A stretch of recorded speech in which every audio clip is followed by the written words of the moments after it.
put a limiter on it or anything? Or just... I do sometimes. Mhm. Actually, man, and even some of the YouTube videos and stuff now. Yeah. Some of the editing that you can do straight on the YouTube studios is. I just found this thing last night where one of my things got demonetized because there was another song, somebody's song in the back. Okay. And they're like, "Do you want to just erase the song and keep the vocals?" What? And I was like, "Huh?" Boom. Yes, please. Done. And it was, I mean, it wasn't perfect, but I was like, but you got to remonetize. I was like, that's crazy, you know? That's wild. Yeah. So I've been fighting to like get the artist like the little thing on my channel because I tried through DistroKid like over a year ago, and then now finally, my buddy Andrew, I distribute through Velveteen. Oh, word. So they're great. How have you been finding? Sorry. It's been all right. All right. Oh, that's sick. We can even talk about it on whatever. Andrew just helped me personally reapply to get my artist badge for YouTube. So it has like a little, I don't know. I think it changes the algorithm a little bit more. I think for on behalf of artists a little bit. Like it's. I think so because then I think you start to get the little like printout of like your stats and stuff a little bit better too. Like it's kind of like artists for Spotify kind of thing, right? Yeah, exactly, exactly, bro. So I'm like, why am I not? And it's like because like right now it says like copyright for all. I'm like, I own these songs. I'm like, what the fuck is happening? Oh yeah, bro. Because I even had to go on I was using TuneCore. I still use TuneCore, and I just disabled it from my YouTube channel. I just use my YouTube as its own separate thing. Okay. And then on every other platform, I collect through like. You deselect YouTube, basically. Yeah. It's not going to do damage really on your overall income, right? If it's not like unless you have a massive video. Yeah, exactly. But it just collects through my YouTube monetization. Oh, gotcha. Yeah, cool. And that's why I took it out because there was things where it was like I was getting copywritten from my own. Yeah, for your own tracks. I was just like, this is getting too crazy. You want to make a remix? You're like, I own this. I can do a remix or whatever. For sure. Yeah. Crazy. All right, Doug. Well, cool. So I should just hold it, kind of like this. Yeah, just hold. Okay. It's super sensitive. So as long as you're not bringing it up, keep it away. It's. I can kind of have it down here. Yeah, absolutely, bro. Well, thanks for coming through. We used to do this whole thing where I used to do this big intro, but now I like to just jump into the conversation, and it seems to be doing better for the retention time too. People seem to like just catch right into it. But just to introduce you real quick, this is Justin Wiesinger, right? Wiesinger. Yes, dog. That's always. Everybody gets it wrong. I know. And I was like, I got a check for a sponsorship. I'm like, you guys wrote the check wrong. But just today, it like almost got delayed. I'm like, guys, like, please. Oh, bro. And especially because your artist name is just Wiesinger, right? Yeah. Do you find that people have issues with that? Then I got thinking afterwards. I'm like, wait, like, what if I like am missing out on fans? They want to look me up. They just keep writing WEI, and I'm like, damn. Because I know I spell it wrong all the time when I go through your channel through my channel. Oh no! So it is a thing. So, it's what happens. It is what it is. So Justin, man, this guy, multi-talented dude, pop artist, videographer, author. I tried rapping this week. I'm telling you, he does it all. He does it all, this guy. So super cool. He hit me up this morning. We had a nice conversation. I was trying to think actually this morning after we got off the phone call. I was like, when did we meet? I think it was at the studio with Martin Kurz, like his previous project with Velveteen. Did we? I might have been filming, or I had my assistant film, but it was something through Martin Kurz. Like I had a show for one of his shows. That makes it was one of his shows. I think was the first. Maybe Anthony introduced us for the first time. Because I couldn't remember the exact. Because then after that we saw each other. I came and did that shoot with. You did at Production World. Right. I can't even remember who that was for either. Oh, that was my team that worked on that. Me and like my buddy Kyle Tiernan. Oh yeah, that was like for Halson. Oh, that's right. That was kind of when we actually like formally like they booked you, but I was like, yeah, that'd be sick to get JusJrdn, and then we're like, hey dude, you're sick, and we kind of started to like make a connection that we were Yeah, and then we've done some tracks together. We've hung out. You got sauna at our place. Oh yeah, bro. You got to come back. That's right. Your sauna is crazy. How could I forget it, bro? Your sauna. This dude's sauna. It's like so good. It's the wood barrel. It's like it's like entering Hobbiton kind of. Oh, your whole. Do you guys still run that Airbnb? Yeah, we do. We're like booked solid. Like we had 2 free days in the last the rest of the summer open. So it's just like damn, bro. And I help my wife clean it. So I listen to podcasts, listen to like what went wrong, like movie stuff, history. Sick. So that's my favorite podcast. Listen to yours a bit. Listen to practice my set. I'm just practicing for Taste of Edmonton today and keeping the windows open.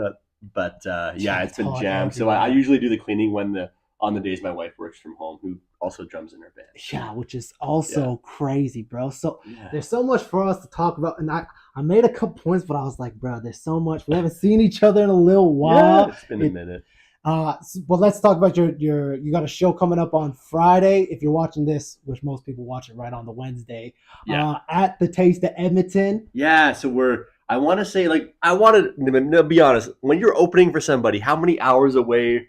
Because it's the day Classified plays, and I was joking with Anthony. He's like, you can't say you're opening if it's like a 6-hour difference, right? Because he's on at 8:30, we're on at 1:15. I'm like, if it was 4:15, I'd be like, we're opening for Classified. But it's in that gray area, That's Classified is playing that night, though? Yeah.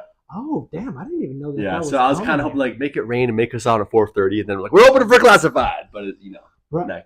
Coming from the rap world, where they put, like, I've been on the bill with like 20 people, and we're all openers. So in my world, you opening, bro. It's the same day, it's the same 12 hours kind of thing. So. Absolutely. Same event day anyways. Same event day. So you'd say it's okay to say you're open for Classified. 100, bro. We're opening for Classified. Woo! Sick. That's Inner Ninja. He probably hates that when people are like, I know you, Inner Ninja. And he's like, I have other songs. I was actually watching him. Do you have other songs? I was watching him talk about that song. Because it was so big in Canada. And he was talking about how it was the year like Now Radio started, I think, right? That was just like their jam. Like I think it was around that time. But they jammed that so much. Oh my gosh. But the thing was that song was so big here, but not anywhere else. Yeah. And he was like, it's weird. And that doesn't do anything for your career. And it's like, damn, that's so wild. I remember when I was taking that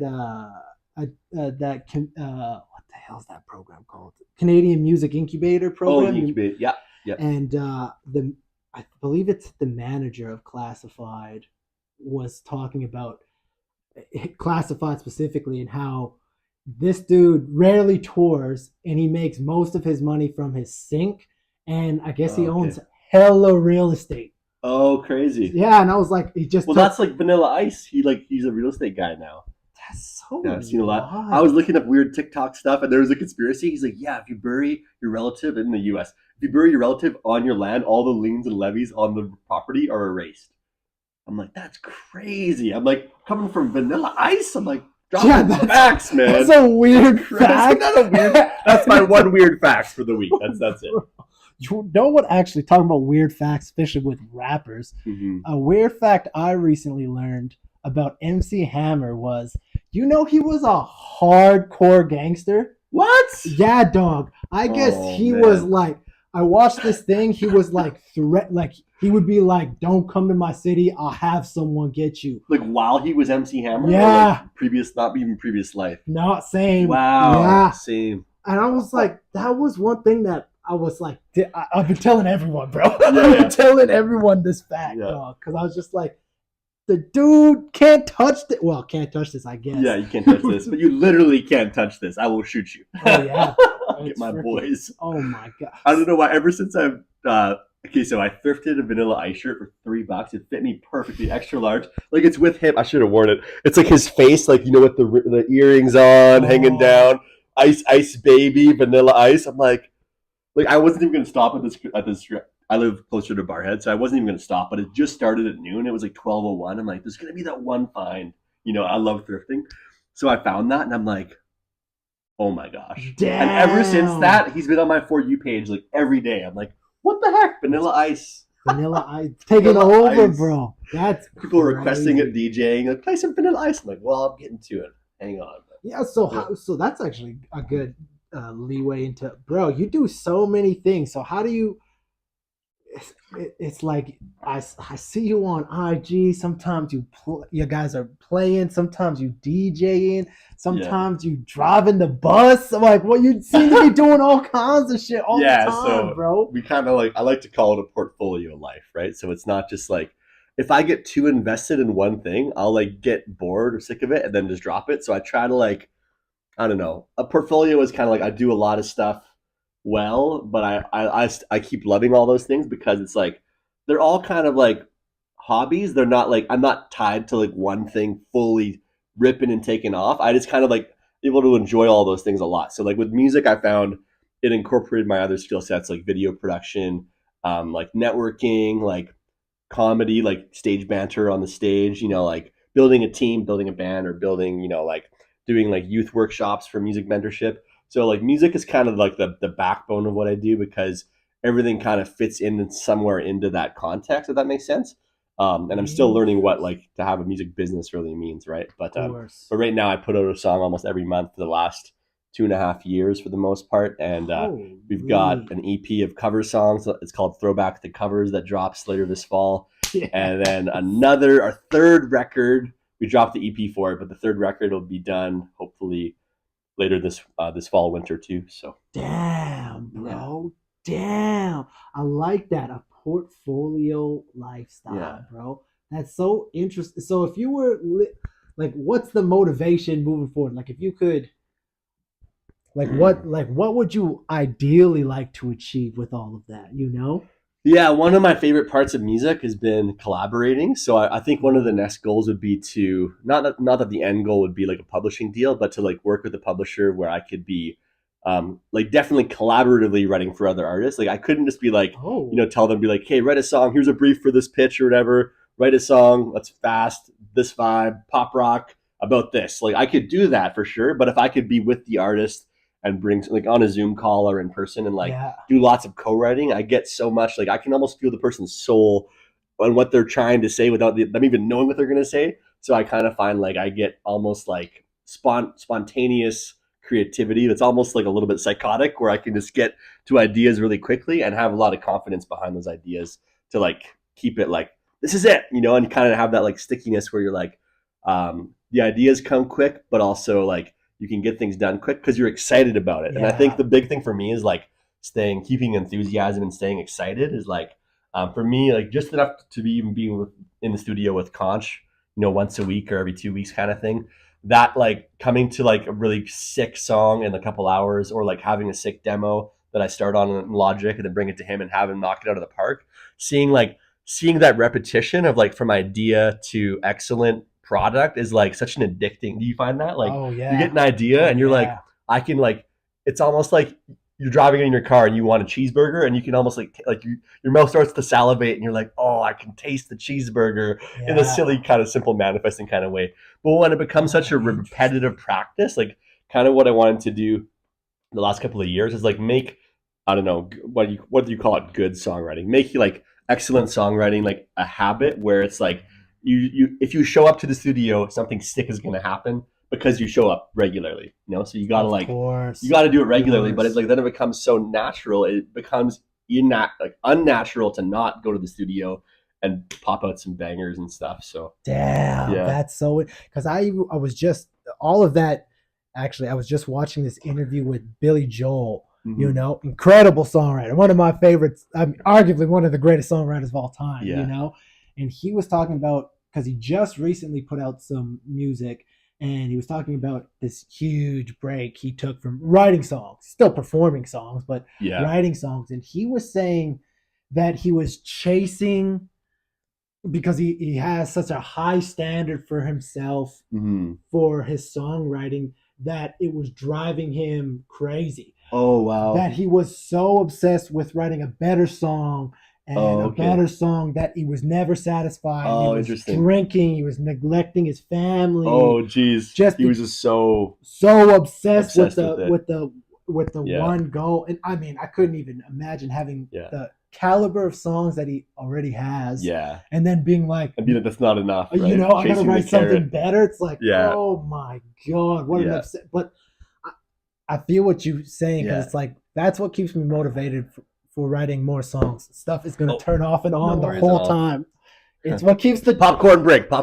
It's what keeps the podcast charming. That's right. You still want the ambulance silence to start going, whoa, what's going on here? It's like, whoa, bro. Whoa. Or like strobe effect or something. or it could just get more intense. Yeah. But that's always my idea of writing a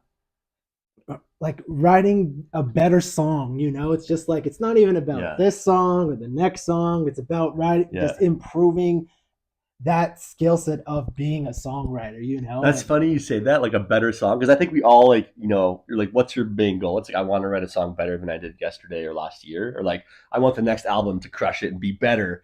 But I think I've changed my mindset for writing better songs to like, I would rather release music that I'm scared to release than like music I know it's going to be like well received by everybody, if that makes sense. Like, not like a better song, but like a more honest song. I totally understand what you're like that. I know that sounds kind of crazy, but I've realized like my paradigm gauge, my litmus test for like writing that better song is like writing a song I'd be scared to release 6 months ago, a year ago, because I was too concerned what people thought. Yeah. Or I'd be scared to promote it, or scared to be like, well, this is what I'm going through. Because like, I think, you know, we can't like, I think the best song any songwriter can write at the given time is the most honest representation of what their soul, what they're going through, and how that, you know, like whether it's a good thing or a negative thing. Like, I actually, this song I'm working on, it's done pretty much. It's called Analogical, and I can show you a bit later. But I had it all written. I was actually going to clean our Airbnb like a month ago, and I was almost like, you ever go, you're doing like a regular activity, and you're almost like creatively, like you're so distracted with an idea, you can't do anything else. Yeah. Like, you're just like, I literally, if I don't do this, I won't do that well, right? 100%. So I went into like, and I was sitting on the porch, and I'm like, yeah, I got to get my guitar. I got to just like whatever. I actually turned on a TikTok live for a little bit, and I just jammed out some acoustic tracks, and my voice was like subpar. And then out of that, I was just kind of being honest. I'm like, yeah, I'm kind of lonely, so I'm going to see if anybody online, you know, connects with this. And I think the vibe of the song was kind of like, all these things that people want to say about the way the world is, but like they're too scared to say it but when you say it, you're not lonely anymore. Or like when you hear it, you're not lonely because somebody voiced that. Yeah, that makes sense. Yeah. So I was saying all this shit like, sorry, we probably have to edit that. Oh, no, but I was saying this stuff. The first line of the song is like, all the best melodies are taken. Don't need a remake, but they make it. I'm really sick and tired. I'm really missing out on younger days when living every minute didn't feel just like the Hunger Games. Oh. And I have that like Bring Me the Horizon kind of edginess. And I'm like, damn, I'm like, all the best melodies are taken.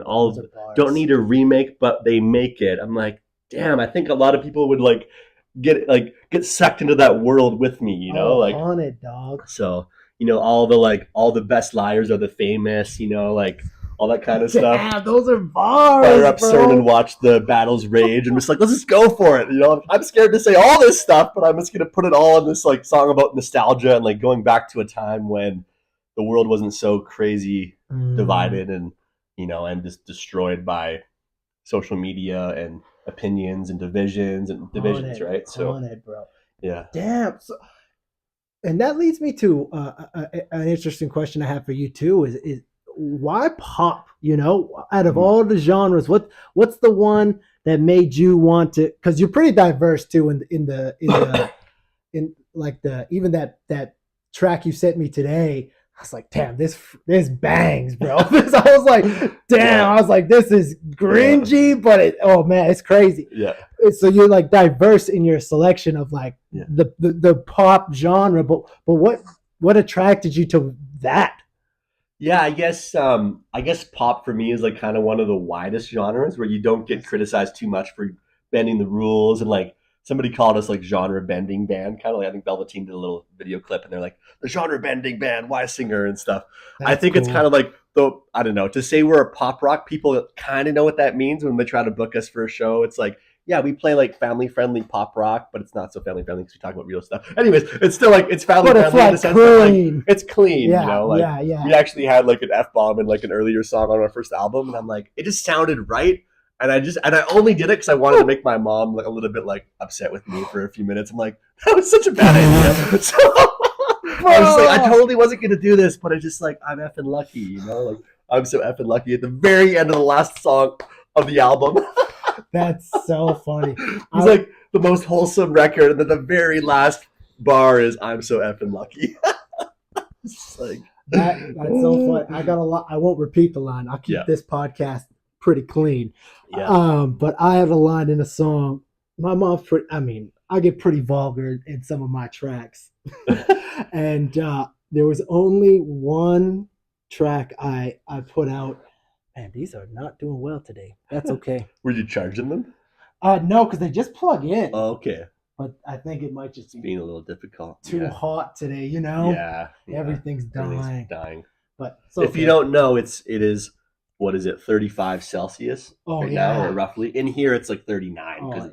Dog, I have been just dogged out sweating. Oh, and that's why I brought you the hydration. Oh yeah, that's why I wanted to put this here too. This is not like a paid for sponsorship or anything. No. I would never do that. This guy comes through today with this. What it's a hydrogen like ionizer, so it adds hydrogen gas to your water. Man, which is like it makes it a super like it's like eating like 100 pounds of blueberries and antioxidants in one glass of the water. So I'm excited to try it out. So it converts your water to H3O. It adds the extra hydrogen, so your body can like immediately absorb all the water, and it doesn't just go to your kidneys and liver and stuff. That's so interesting. I wonder how that compares to mineralized water. Yeah. And I guess the H3O is just the carrier for the minerals. So like if it easily kind of carries the minerals to be absorbed. So you still want to add minerals to it, but like it's just like the water's more easily absorbable than if it was just H2O kind of thing. So what a wild. Because if you're already sweating a ton during the day, this is my science fact, you sweat like say 40 grams of salt in a couple hours, and you only just drink a ton of water, any other minerals you have left in your body are going to be gone. Like say we're doing a show, you'll like faint because you have no ionization in your body. Like you're totally depleted. That's what dehydration is like you've lost your electric charge to function, right? Word. So, yeah. Man, look at this. You're getting schooled on art and hydro. Better on healthier people. I used to push Kangen water machines back in the day. Oh, no way. Yeah. Oh, so I think I sold one to my mom and my sister. This guy really be out here doing I had the big like jug at the gym, the big dark purple like 4-liter jug, and like taking the selfies, Kangen Club, whatever. Kangen cult with K's. It was like, this is kind of like Ku Klux Klan vibes with all the K's. I'm like, this is too close to like something else. Too much of something I'm not too much of a good thing. Damn, son. Oh, it's Kangen Kingdom. That's what it was. Oh, I don't know if it's still around, but yeah. Still, yeah, you're right. It was like the age of like social media hustling online, right? Like, that's so funny. Yeah, now it's more norm to do that. Yeah. Oh yeah, these lights are. Well, we're gonna have a very spotty episode, but that's okay. Half the people just listen anyways. Oh, it's fine. Let me just also make sure this is. I also don't do any edits. Oh, still looks great. I don't think we've said anything too incriminating. It's been pretty. I think so. I'm always so bad at cutting people off, but I think I've like been able to calm. Like I'm forcibly calm to save energy in this weather. Oh yeah, bro. And so, how's it been? Even because you seem to do a lot of performances outside, hey? Yeah, this summer we haven't done much, but we have like 2 days of rodeo in Barhead and in August, so that's going to be hot. Like I think we're doing a 35-minute set. I'm kind of organizing some local bands to play for that. Oh, so that's that'll cool. be sick. Like I do a yearly music festival, like a 1-day thing in Barhead at the old Roxy movie theater. We got to get you out to one of those sometime. We got to get some hip hop in there. Hey. But we want to add a second day this coming year. But we had over 200 people come out this last year, and the first year sold out completely. Oh my! So like 240 people came through, and we had we had a bunch. We had 9 artists come through this last year and 8 the previous year. So oh my god, it was crazy. What and how long is the event? So they all had 20-ish minutes. It's kind of like showcase format, like 20-minute sets. Cool. Yeah, like one guy had 15, then everybody else had 20. So, but I want to break it up. Like it was a good mix of folk and like pop, folk, like country rock and stuff. And like Eric Kane came out, and like Hallie Mae, who played with Eric before. You know, probably her. She's a country singer. Man, my apologies. Yeah, we want to mix it up and do like an afternoon of like pop and rap, kind of like hip hop and pop day. Cool. So we'd probably like do it. If you came out, we'd do like kind of upbeat family. Maybe not family friendly. Yeah.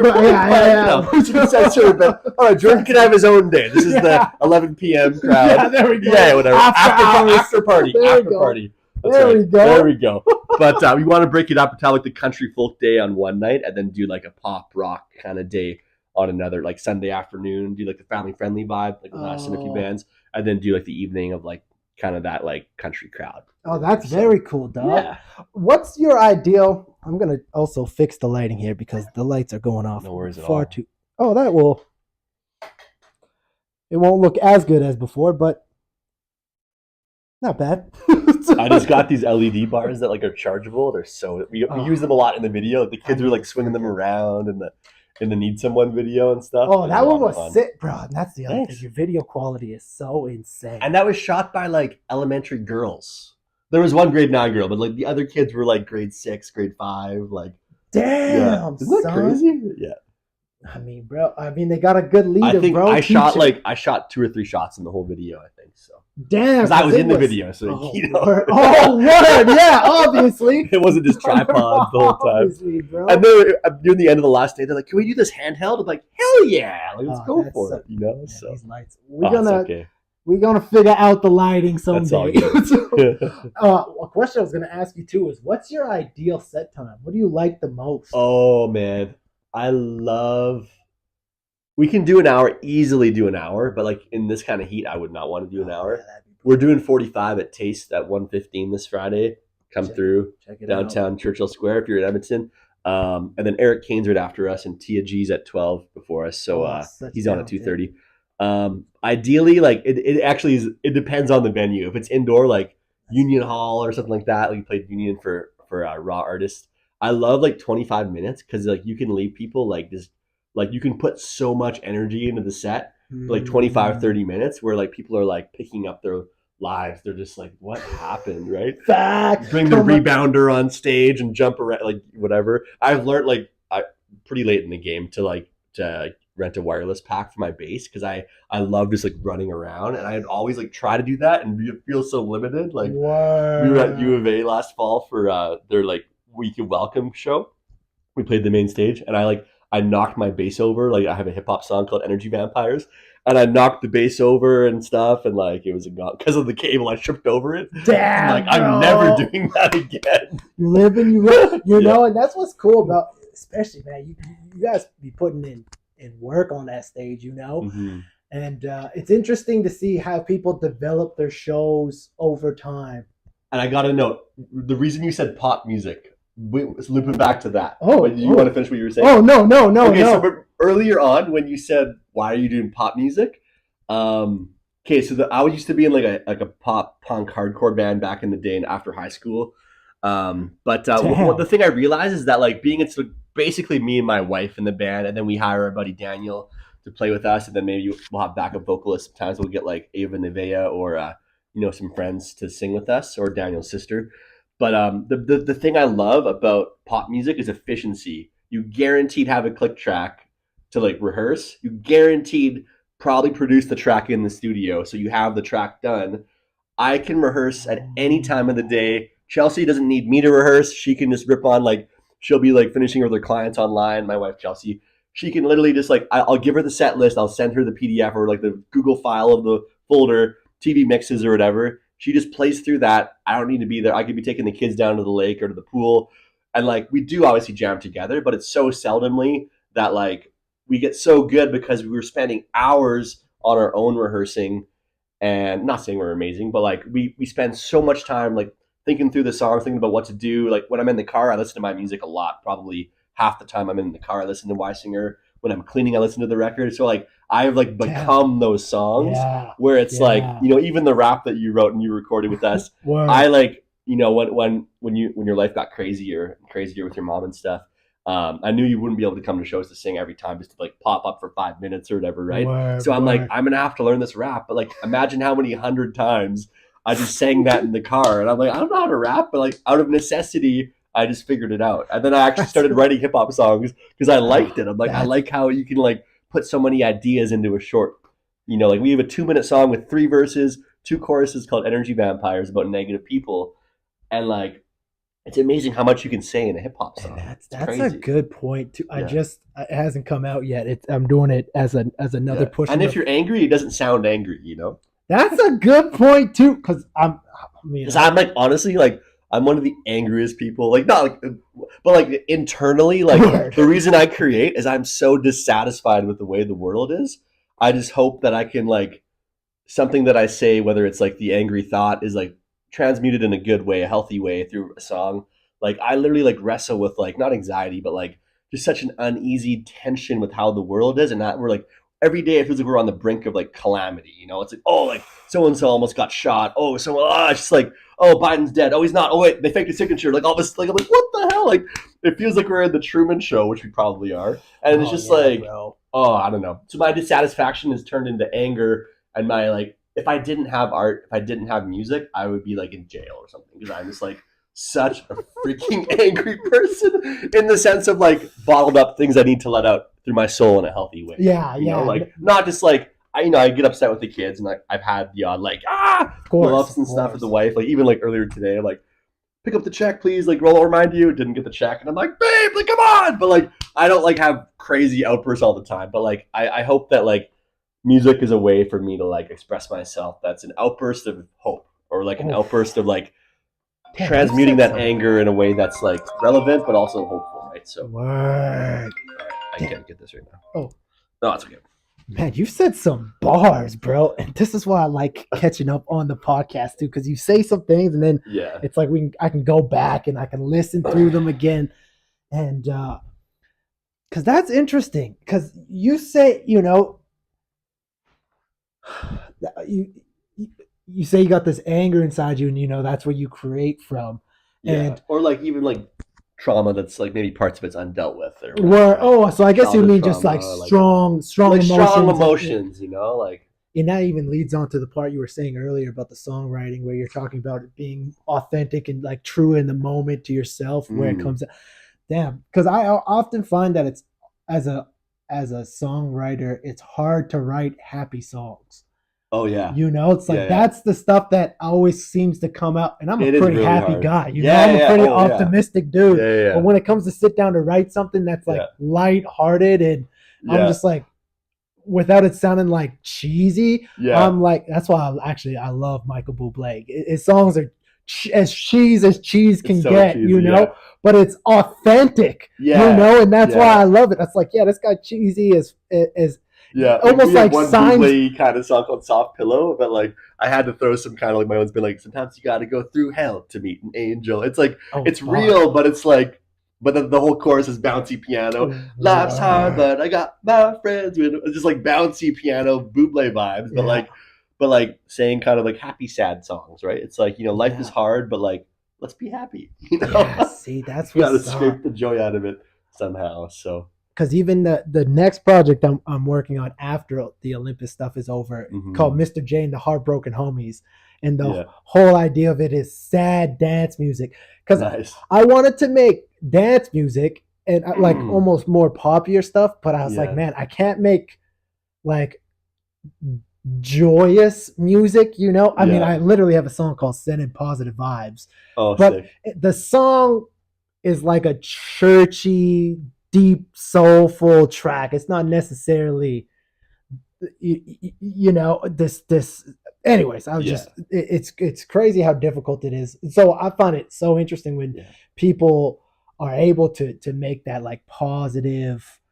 It's just because I'm like, bro, that's who I am, but that's just not what I can make. You know, I struggle to not have that like darker edge of the music into things. And maybe it's the hip hop side. Maybe that, you know, there's not a whole bunch of pop, like. Yeah, like our first record was very like poppy and like happy and like love songs. I just got married, and then, but it was kind of like the way I kind of find my music taste is like, just got married, on top of the world, COVID 3 weeks later starts. It's like, what? So like there was actually a lot of anxiety like recently of that. It's just like, you know, newly married, newly stepfather of 2 elementary girls, like preschool out, like grade 2, going into grade 2, mortgage, you know, new pets, all these stresses, you know, bills and everything, moving to like an hour out of the city for the first time in my entire life.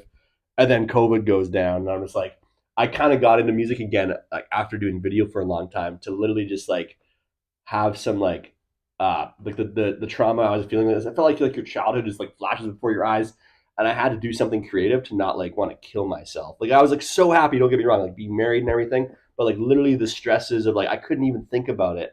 I had to have some kind of escape, basically, because it was just so much. Those are some it was so big much, right? moves, and then for the world to fuck it. Yeah, I mean, like being able to be home with my honey for months and months, and with the kids, getting to know them was awesome. But like, I had to escape to like crypto and songwriting because like I needed to process what was happening in the world in like a healthy way because I didn't want to blow up at them, or like more than I already have at times, and it was just a lot of crazy new life change, right? COVID, I mean, like wrecked a lot of people alone. Yeah. So music was kind of just like a way to like, this might work. This might help me kind of cope, and it might like it might get me through lots of this craziness. Damn. And would you say that it did? Yeah, totally. And I guess like, yeah, I mean, I don't know where I'd be at. Like, because I quit my job like a year into COVID in early 2022 at a big church in Mill Woods, and I lost countless money in crypto that summer when I like was like so sure we had a safety net and cushion, and I was like, I'm doing music full time because I've got the safety net, and then the safety net was pulled out from under me, and now I'm like, now I've really got to make this happen, at least for a while.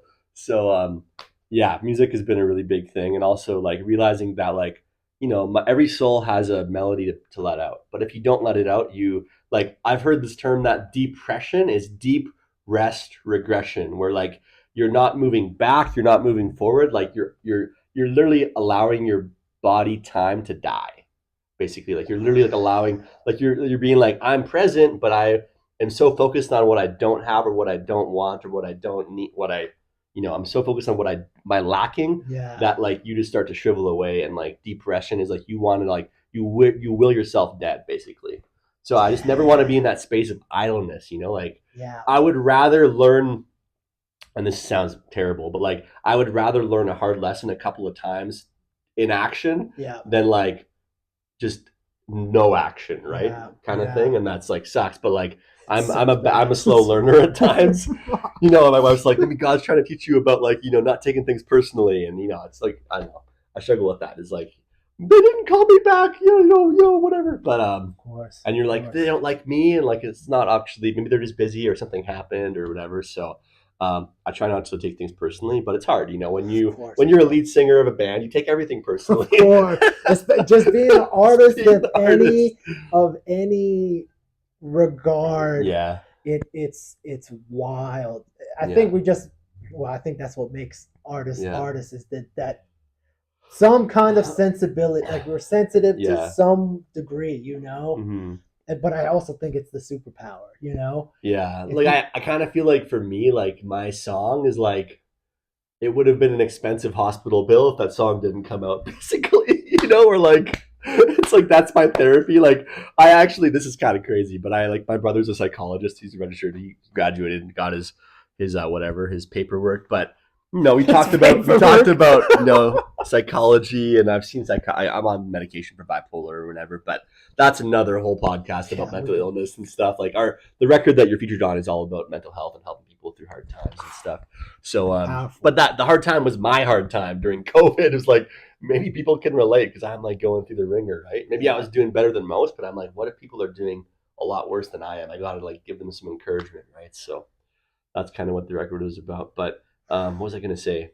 I think like, though I'm on a little bit of medication, it kind of just helps me sleep. Like the ability to create art is like, basically that is like, it's my illness expressed in a healthy way. Whether it's kind of like my mania is like being released in like little bursts kind of throughout the week or the month or whatever, where I never go so high I can't come down. Like I don't get depressed, but I just get like so elated I can't come down, naturally, kind of thing. So it's kind of like having these little mini victories of like a song's out, and like ride that wave for a bit, and then like, I got to get back to real life. Oh, another song's coming out. Having like a little bit of that like creative insanity is what keeps me going. It keeps me stable, actually. So so damn, that is a wild. So when it comes to releasing music, how do you feel? Like, so how do you feel the day of the tracks dropping that night? What do you feel? Oh, it feels like a funeral sometimes. I actually am the opposite of excited. Then that's why I asked. It's like a weird, for people who don't put out, it's different maybe putting out your very first song. Because then you're thinking about like, oh, if I don't like market the heck out of this and pay money for whatever to promote it, PR or whatever, playlisting stuff. Like no one's gonna give a shit because there's so much stuff coming out every day. So much. So it's like it's exciting but also terrifying. Yeah, that's such a good because there's something to be said about like the very first time when you put out a track. To me, anyways, the years ago, I remember it's Bounce, and I remember the first time it was on the radio. I remember the first time it was on Spotify. That was when Spotify was still new. It's like, what the fuck is this?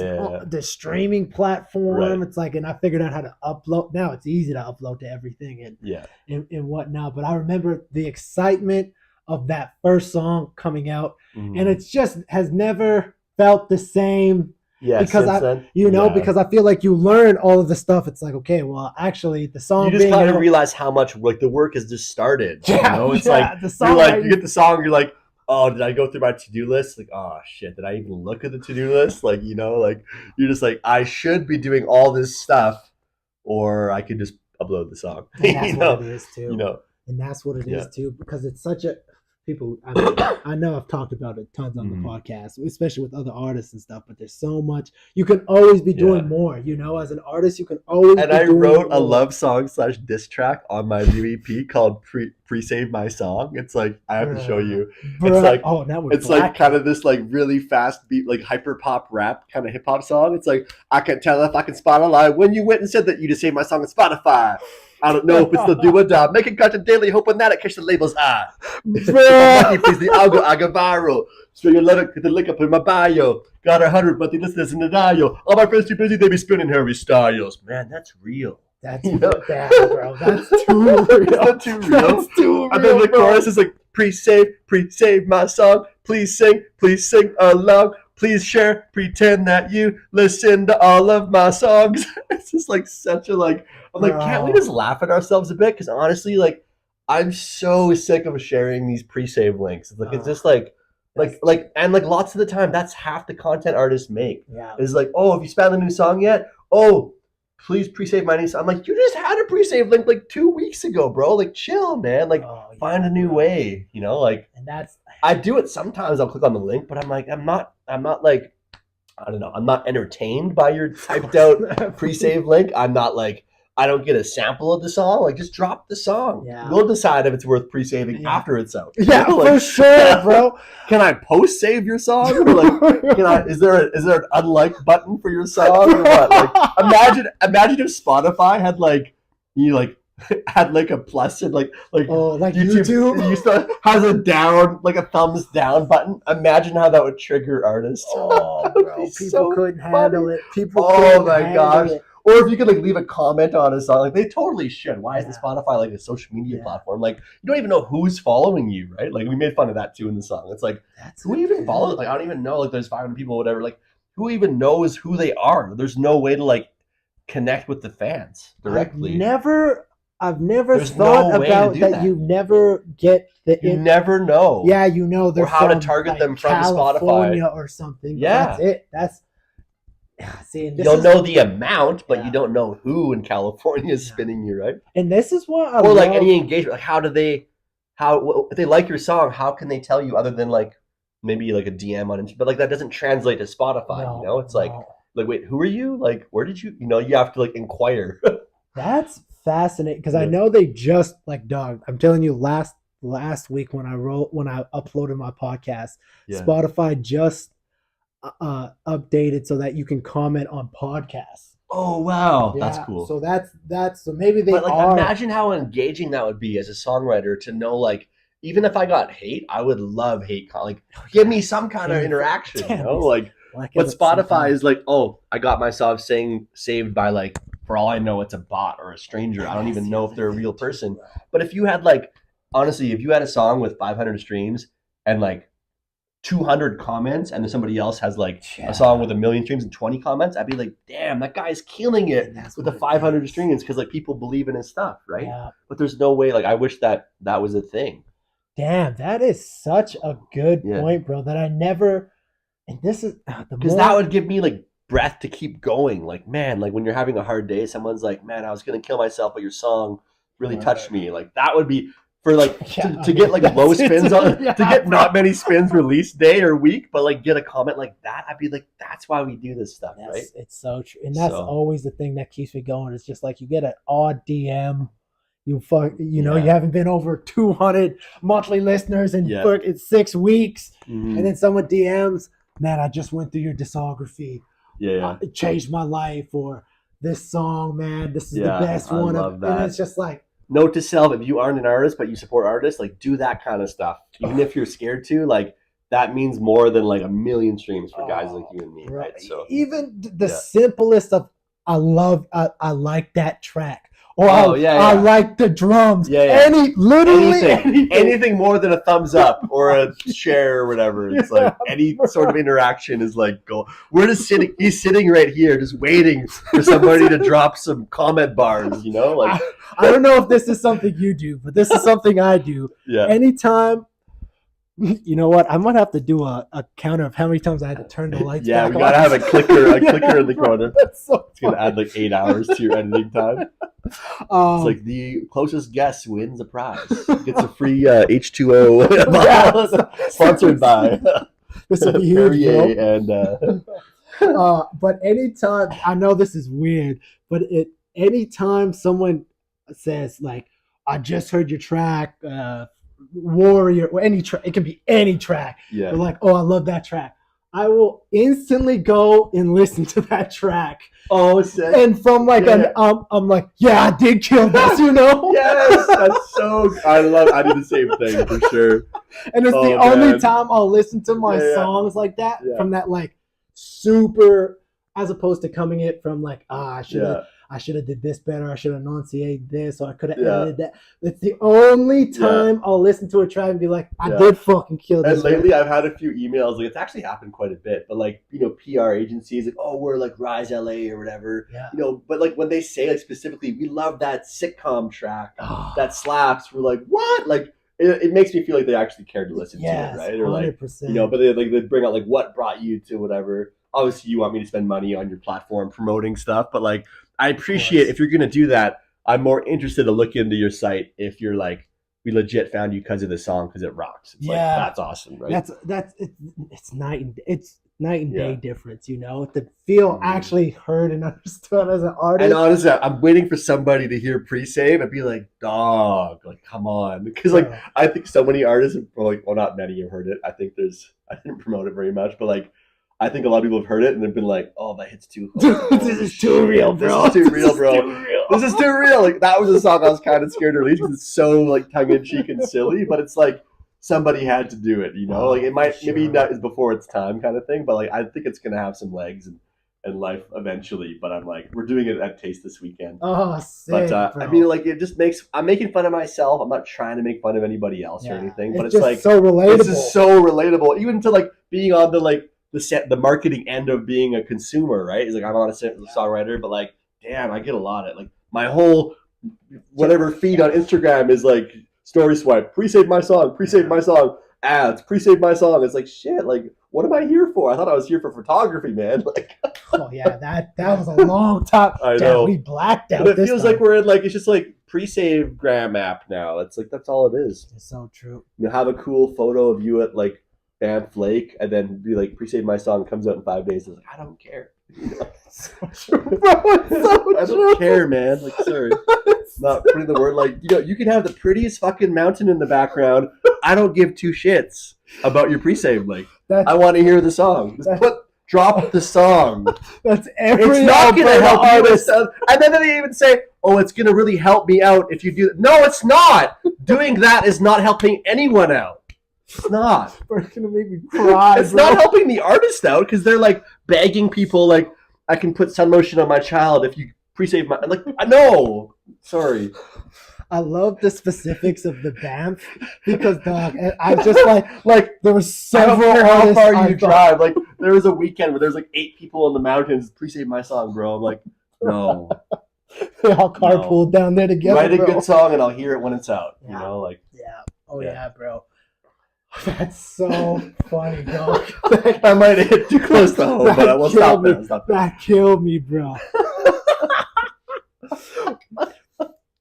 So so you got that we're already going on close to an hour. Oh, we're probably moving here. These podcasts, that's the other thing too. But it's because I only ever talk with people that I don't get to talk about this kind of stuff very regularly. I dropped an F-bomb. Yeah, at least it's near the end though. Yeah, where people can We'll tone this down. He obviously needs some medication here. That's so funny, bro. Yeah. It's but this is why I only bring certain people on. There's been a bunch of people reach out, and I'm just like, I don't know if we could have a conversation, like we're having a conversation, but the time I'm not trying to censor myself at all. Like this is how I would normally talk to like my wife, which is sad because she's an edgy person.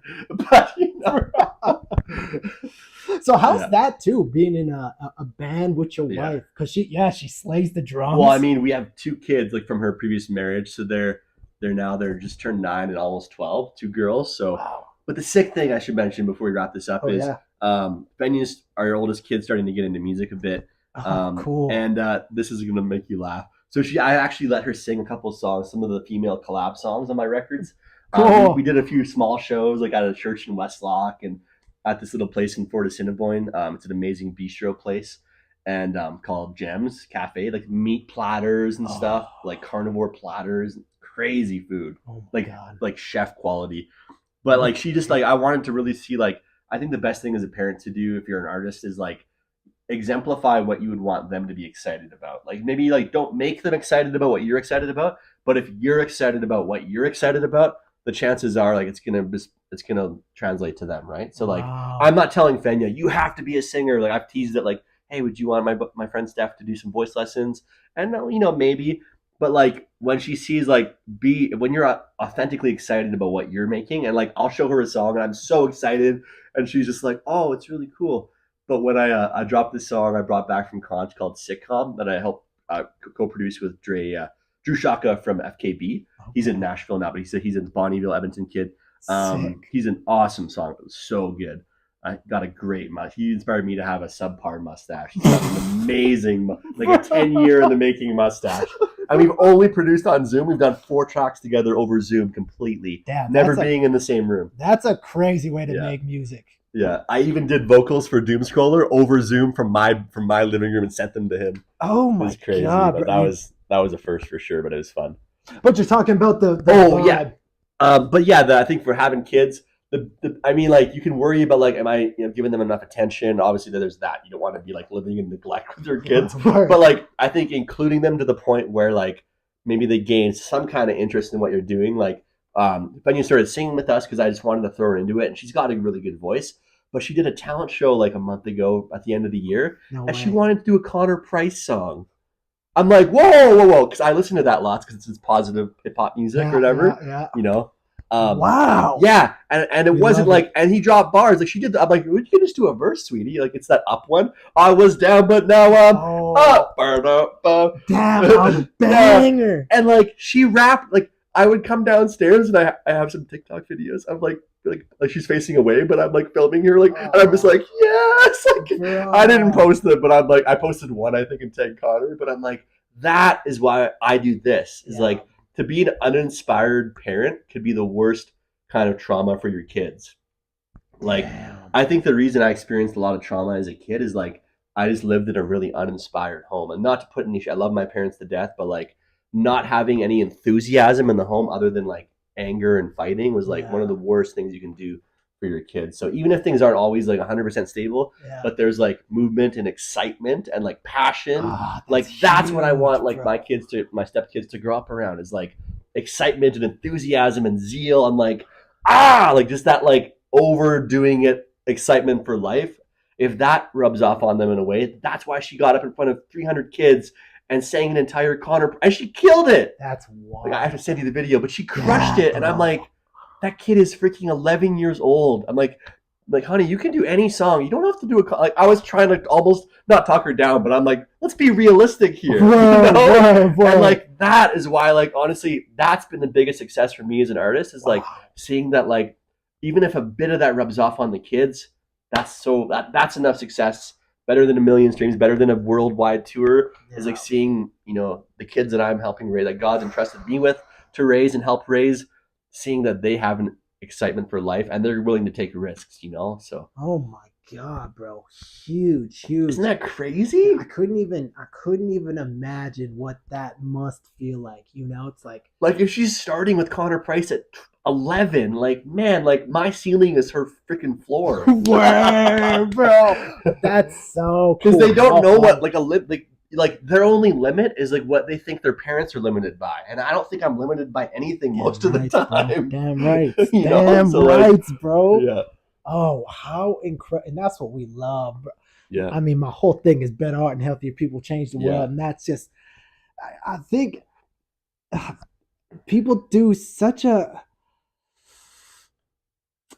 Maybe disservice is the word for art. That's the word I was thinking in my head. You know, it's just like they undervalue this thing of creation and because it can be creation, it can be play, it can be all those things. Totally. That's why art is so. And for me, it's so interchangeable. Is like I just really didn't want to grow up. Like I literally didn't buy into the whole grown up vibe. I wrote a book about it called The Childlike Heist. It's about basically being grown up. Have you heard it? Yeah, bro. Yeah, but like being grown up is optional. I finally fumbled upon that realization, in my early 20s. I'm like, oh shit. I'm like, I don't have to be labeled a grown up or live into that like world of like the 40, work for 40 years to hate your life and not be able to afford being in misery, retiring for 40 years, whatever. You know what I mean? Oh, yeah. Any of that kind of crap. I mean, like, the biggest risk I think that we face in Canada or the world right now is like with all this inflation. I'm not going to get political. I hate politics. But what I love though is like people doing crazy stuff that helps make people's lives better. In the dream world, I would love to make a song that like somehow has a means to help alleviate poverty or things like that. Oh, that would damn, be really bro. Cool. But actually do shit, not just like talk about it. Because I even know. Now, this fact could be a little bit miscued, but from my understanding, Bob Marley wrote a song, No Woman, No Cry. Mm-hmm. Everyone knows that song by Bob Marley, but he gave it to, was it the record?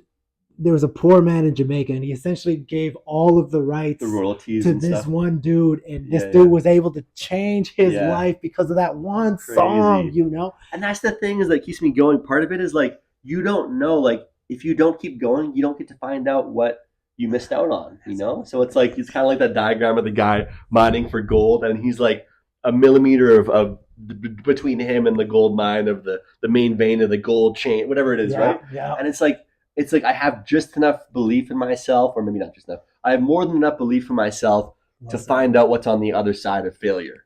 That's what it is. And it is the other side of failure because you have to fail over and over, and you're just like, is there any chance of hope of whatever? And like, but if you stop shooting, you're like you don't. And that's it. And this is why you're one of my favorite person to just be with and talk because you're trying shit. So many. We have to have a clicker. Yeah. My guess is 85. It has, because every time it's two, bro. It's not even one anymore. Maybe it's just like, let's wrap this up, guys. All right, let's wrap this up. That's the producers in the background like, hey, guys. Because I'm like, bro, it's never been this bad. I was like, damn, I get new lights, dog. Yeah.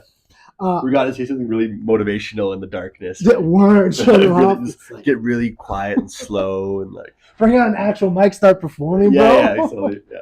You should do that. When you have drop us do a live song. That'd be funny. That would be cool. Yeah. We don't do it today. But Yeah. We can't get the lights to work. Today, share your art in an appropriate way for 1 to 2 minutes. Whoa! I don't want to see that. That's all good. What did you do on TikTok? No, never mind. Nothing at all. Dog. You have a for what page? Okay. Yeah. Only friends, not only fans. Okay.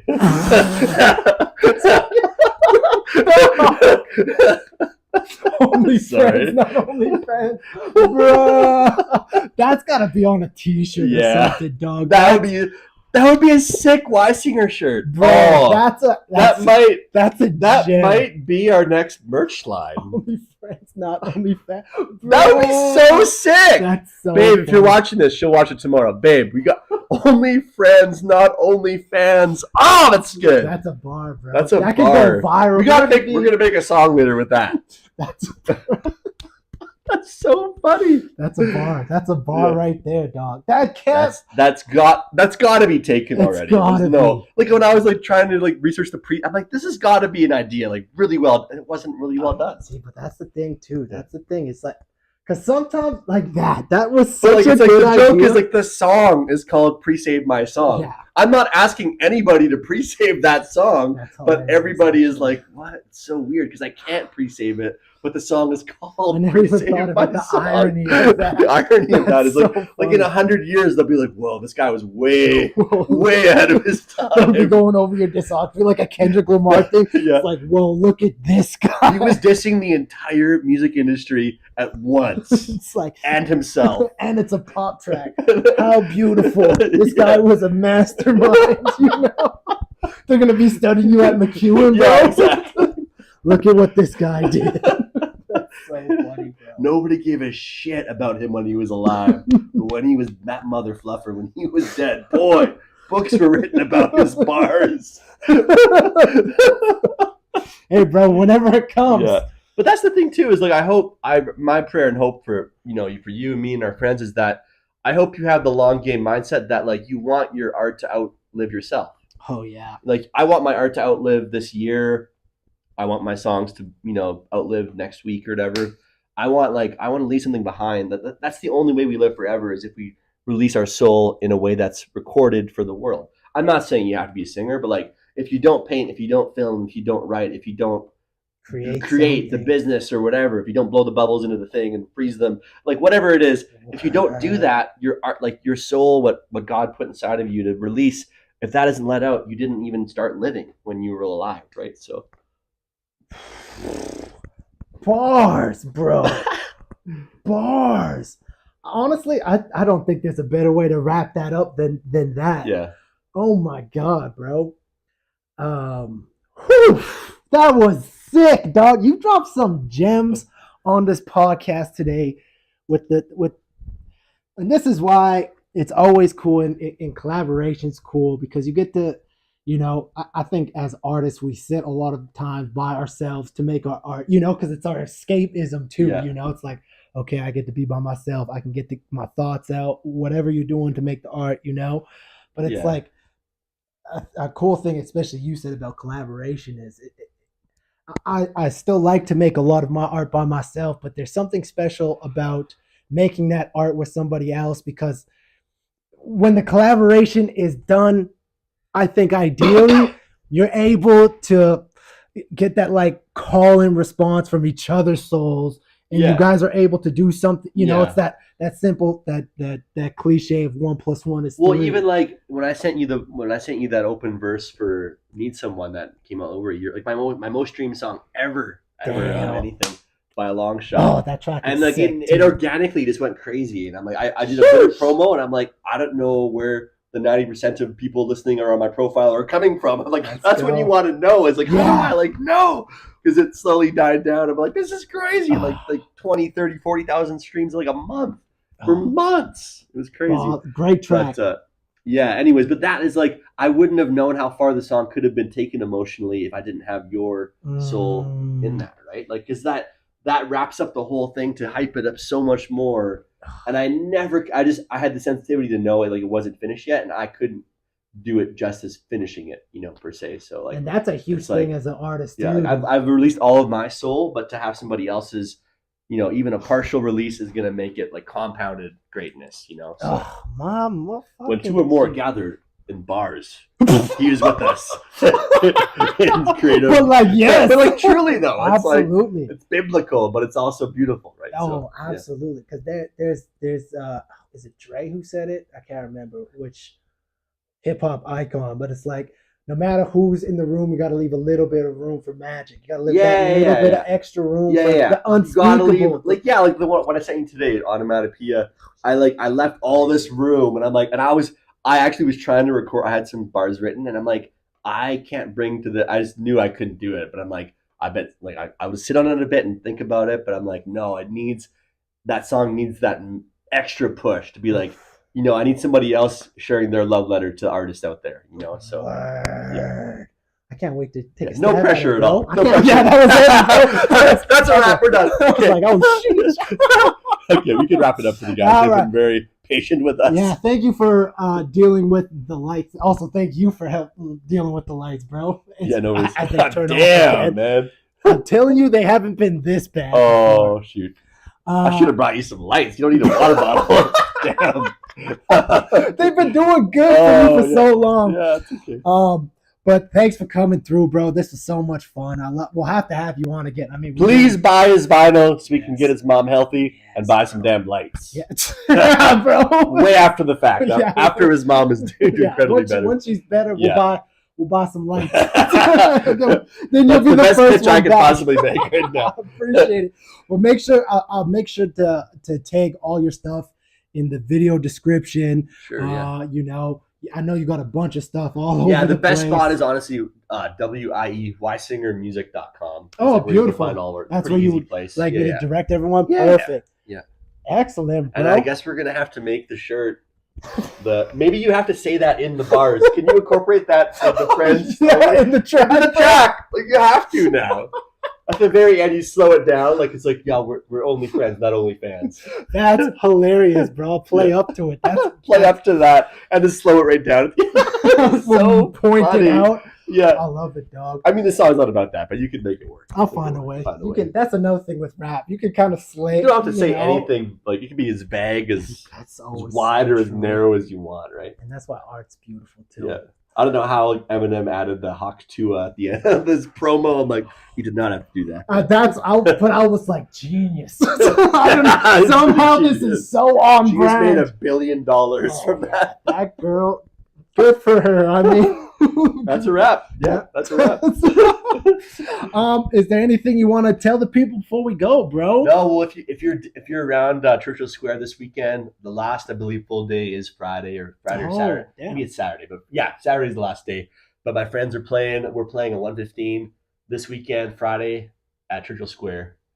Beautiful. It's going to be a sick 45-minute set. Woo! And you may even pop by. I might even pop some by. Bars, maybe. Yeah, if everything's cool, Yeah, I'm gonna come. Cool. I'm gonna Please come keep through. Jordan's mom and family in your prayers. I appreciate it. And let's get him our 3,000 vinyls sold before end of Damn, August. 3,000 would be fantastic, Yeah. bro. Yeah. I appreciate y'all, bro. Go stream all the music. Go check out his YouTube. Please, thank you. Links in the description, y'all. Thank you for checking this out. This has been A Moment with Jay. Woo! Word. Excellent.